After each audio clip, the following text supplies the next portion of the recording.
Hola amigos, ¿cómo están? Espero que se encuentren muy bien. El día de hoy vamos a ver un tema muy interesante que a mi modo de ver es fundamental por la sencilla razón de que muchas personas tienen dudas con respecto a cómo interpretar la escritura y hoy día vamos a hablar un poquito acerca de eso y vamos a hacer una declaración que es bastante osada y es que la Biblia no se puede interpretar meramente con el intelecto humano.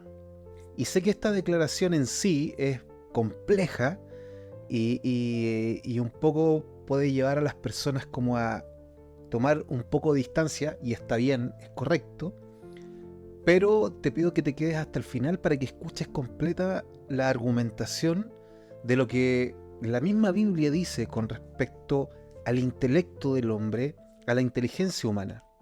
Pero te quiero adelantar algo. La Biblia, a pesar de que menosprecia el entendimiento y la capacidad intelectual de los seres humanos, no se basa en una fe vacía, no se basa en algo que no tiene eh, sabiduría ni ciencia. Al contrario, de lo que habla es que la sabiduría de la escritura que los hombres no pueden comprender es mayor que cualquier filosofía, pensamiento, estructura, idea de los hombres. Y está tan por sobre los hombres que no podemos nosotros, por nosotros mismos, llegar a entender estas verdades. Y es por eso que muchos cometen el error de empezar a interpretar la Biblia o la Escritura con una mirada humana racional. Y antes de ir a este punto, quisiera explicarlo de una manera muy sencilla. Voy a hacer un video seguramente donde vamos a hablar de esto un poco más profundamente. Pero la Biblia habla de que cuando el hombre cayó en el Edén, dice que el hombre murió. Vamos a, insisto, ver este punto un poco más profundamente porque lo requiere, pero lo que quiero decir es que dice que el hombre murió y que su entendimiento quedó entenebrecido, su entendimiento quedó en tinieblas. Desde ahí en adelante, el intelecto del ser humano también está muerto. Por lo tanto, incapacitado para poder entender las cosas divinas o la verdad de Dios en cuanto al Evangelio. Y desde ahí el hombre, con su entendimiento entenebrecido y en tinieblas, ha elaborado un sinnúmero de pensamientos, sistemas políticos, económicos, filosóficos, siempre partiendo de la base de un entendimiento en tinieblas. Pero este entendimiento está en luz. Por lo tanto, es necesario que resplandezca la luz del Evangelio en medio de las tinieblas para que este hombre caído, muerto, con un entendimiento entenebrecido, pueda ver la verdad.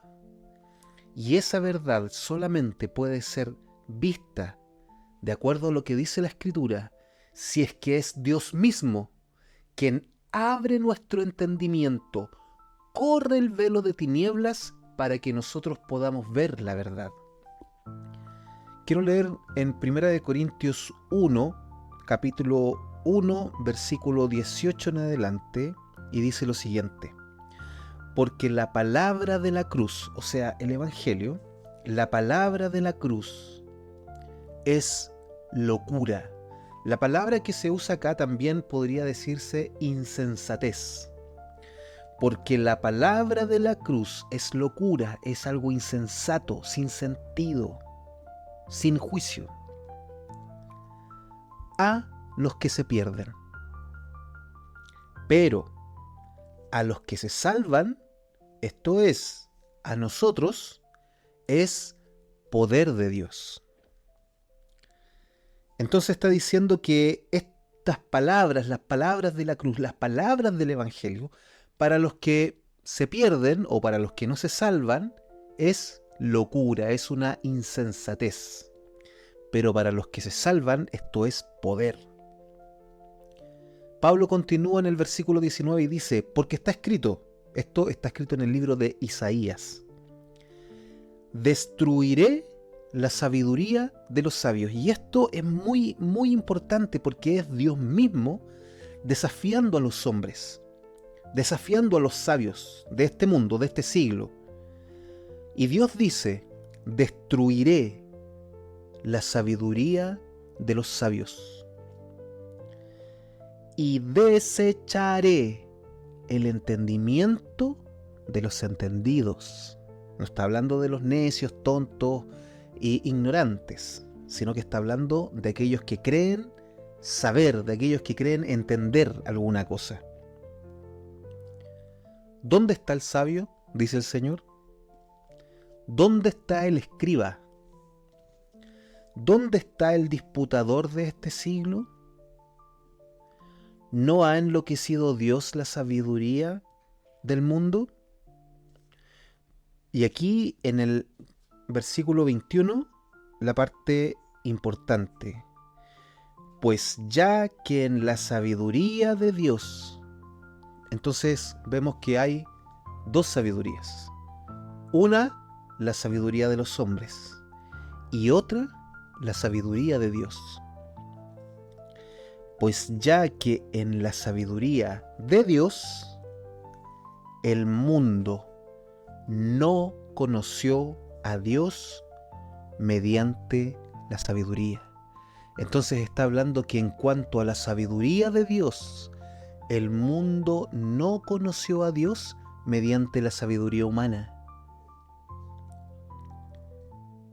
Agradó a Dios, o sea, quiso Dios, la voluntad de Dios era el propósito, la planificación que Él había hecho. Agradó a Dios salvar a los creyentes por la locura de la predicación. Porque los judíos piden señales. Y aquí algo muy importante que tiene que ver con cómo ellos entendían las Escrituras y cómo ellos entendían la venida del Mesías. Ellos esperaban a un Mesías, pero ese Mesías, de acuerdo a cómo ellos habían interpretado la ley, la Torá, habían escrito el Talmud y tenían una serie de interpretaciones de cómo ellos creían que iba a presentarse el Mesías. Y este Mesías, que ellos habían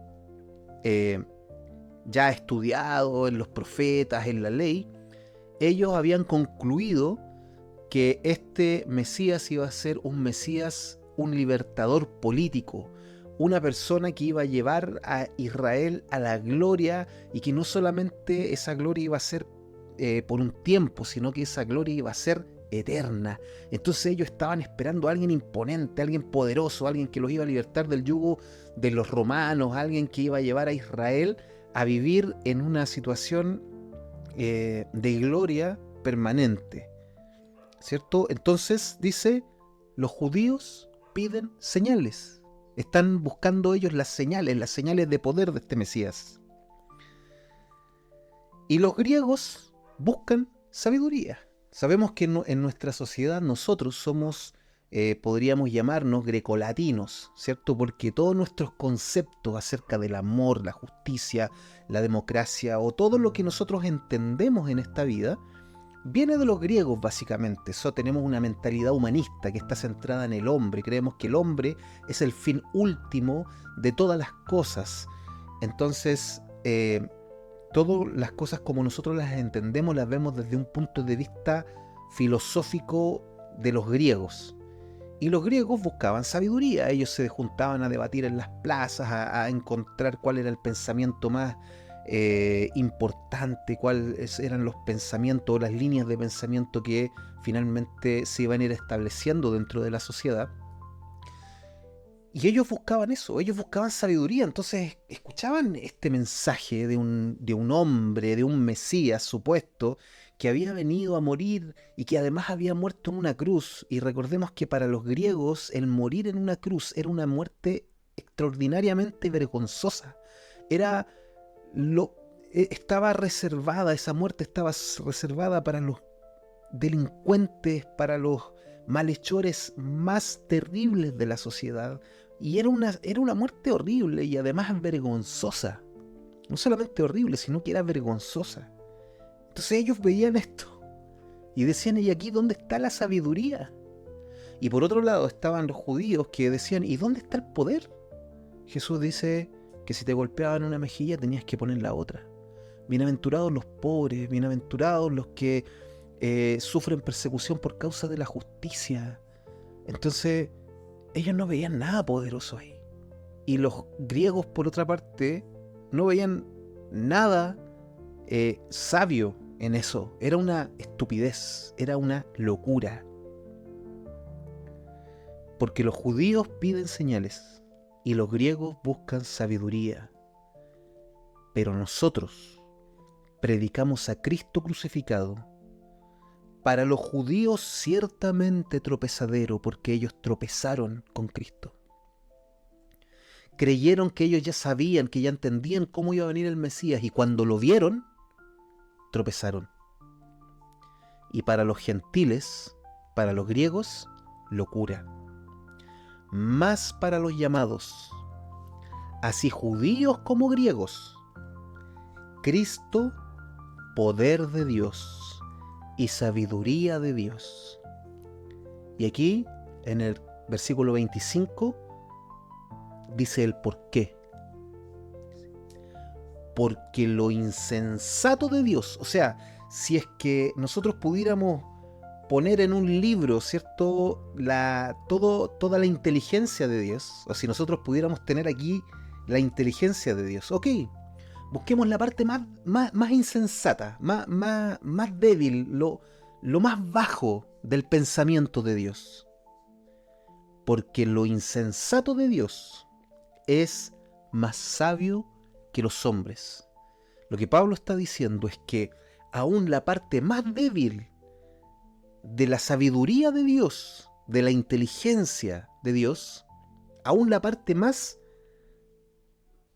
débil, dice que esa parte es mucho más sabio que cualquier pensamiento, que cualquier idea, que cualquier sistema de los hombres.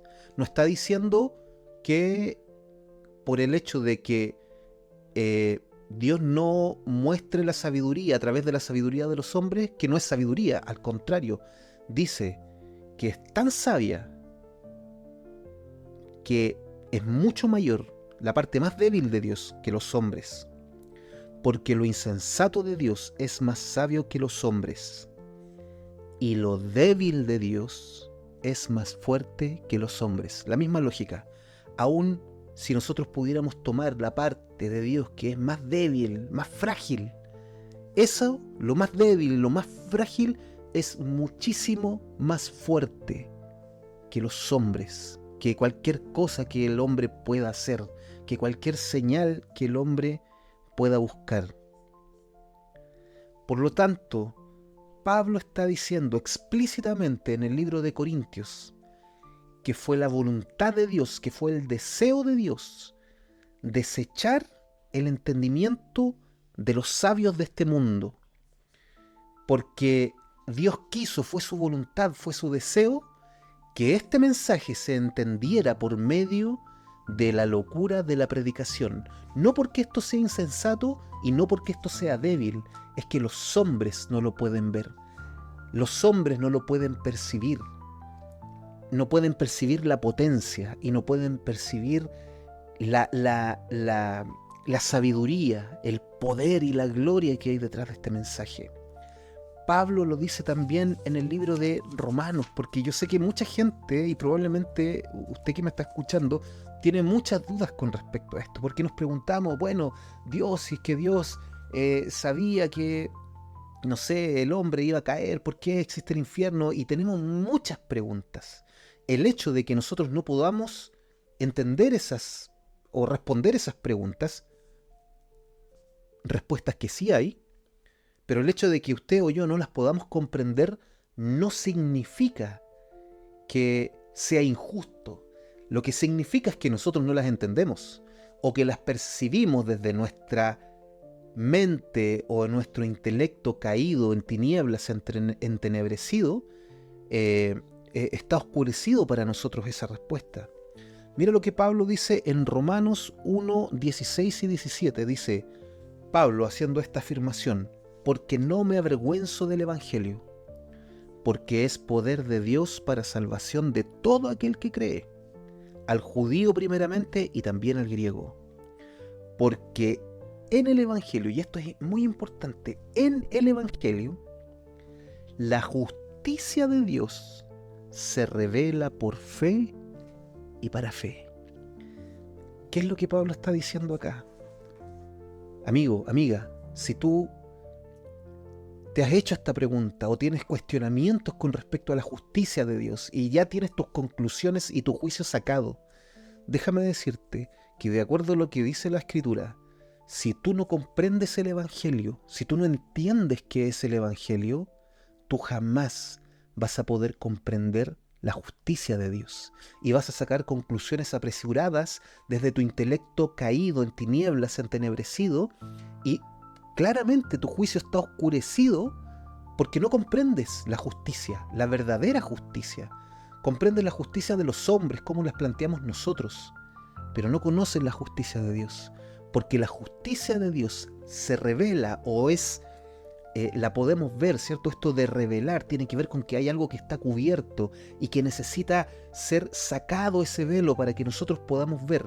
Bueno, la justicia de Dios se revela, se puede ver por medio del Evangelio. Y esto se revela por fe y para fe. Por lo tanto, si es que estás buscando respuestas desde un punto de vista humano solamente, no las vas a obtener. Y con esto quiero cerrar. Si tú conoces a alguna persona, si tú estás al lado de alguien en este mismo momento, imagínate que tú puedes caminar al lado de esa persona, puedes estar con esa persona, y de pronto esa persona en el caminar, en la amistad, ¿cierto? En el trabajo, puede ser, o en los estudios, esa persona un día va caminando al lado tuyo y te dice: ¿sabes qué? Te quiero contar algo que nunca le he contado a nadie. Y eso se da en un momento de intimidad, se da en un momento de mucha confianza, cuando generalmente nosotros o alguien expresa esto, ¿cierto? Que querer decirle algo a alguien que no se lo ha manifestado a nadie. Bueno, así también, de alguna forma, se relaciona Dios con nosotros. Mira, nosotros no podemos poner a Dios en una mesa y estudiarlo como nuestra curiosidad quisiera, ¿cierto? Diseccionarlo, abrir, decir: no, mira, esto así, esto así, esto así, esto funciona así, porque esto tiene que ver con el deseo de Él mismo de darse a conocer. Mira lo que dice Pablo aquí mismo en Corintios, pero un poquito más adelante, en el capítulo 2, del versículo... sí, voy a leer desde el versículo 6 en adelante. Dice: sin embargo, hablamos sabiduría. ¿Te das cuenta? No era algo necio, no era algo tonto. Hablamos sabiduría entre los que han alcanzado madurez. Y sabiduría no de este siglo, ni de los príncipes de este siglo que perece. Porque esta sabiduría es muy, muy baja, muy temporal. De hecho, los sistemas son temporales. Antes estaban los reyes, antes de eso estaban los señores feudales y en fin, muchos gobernantes, faraones, en fin, ponele el sistema que tú quieras, que quizás en su momento funcionaba. Nosotros ahora en Occidente tenemos la democracia. Sabiduría que perece. Mas hablamos sabiduría de Dios. ¿Te das cuenta? Dos sabidurías. Sabiduría de Dios en misterio.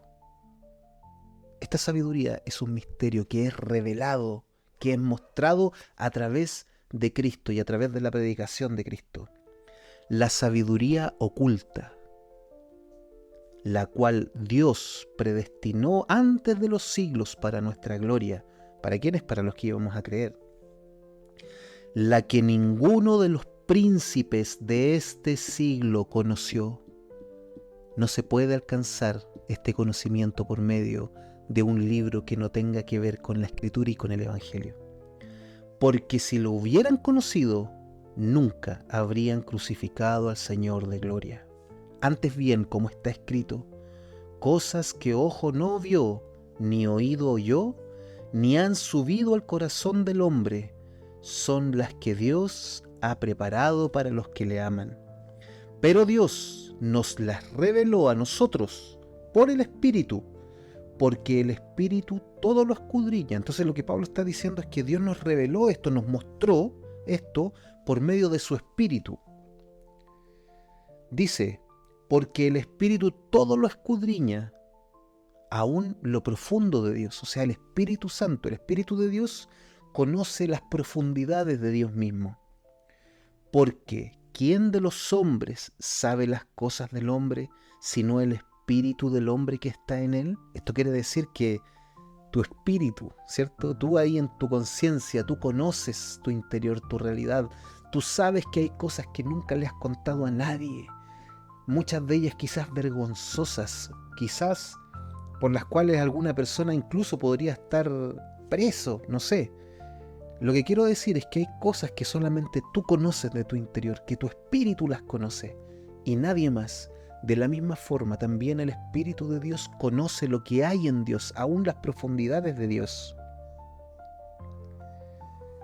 Dice, y nosotros hemos recibido, los que creemos, los hijos de Dios, los cristianos, nosotros no hemos conocido el espíritu del mundo, sino el espíritu que proviene de Dios. Mira estas palabras, porque estas son las palabras claves. Para que sepamos lo que Dios nos ha concedido, lo que Él nos ha concedido, no lo que nosotros queremos saber necesariamente, sino es lo que Él nos ha concedido, que podamos ver de Él, que podamos contemplar de Él, tiene que ver con Él. Por lo tanto, amigo, amiga, si tú quieres conocer a Dios, ora a Él y dile, Señor, yo quiero saber quién eres tú. Revélame, muéstrame a Cristo, muéstrame esto, porque mi entendimiento, así como está, no puede comprender tu justicia, no puedo comprender quién eres tú, no puedo comprender el sacrificio de la cruz, porque quiero decirte que si es que tus ojos son abiertos a estas verdades gloriosas, vas a encontrar un tesoro de sabiduría, de poder, vas a encontrar riquezas, no de este siglo, no de este mundo que perecen, sino que vas a encontrar la perla de gran precio, aquella por la cual un hombre vende todo lo que tiene para poder adquirirla, como dice la parábola. Estoy hablando de que si realmente y tienes unas preguntas sinceras en tu vida, en tu corazón, solamente Dios puede abrir tu entendimiento para que puedas verla. No con sabiduría de este mundo, no con sabiduría de este siglo, sino que con la sabiduría de Dios podemos entender estas verdades. Vamos a seguir profundizando en este tema. Espero que este video te haya sido de mucha edificación. Nos vemos.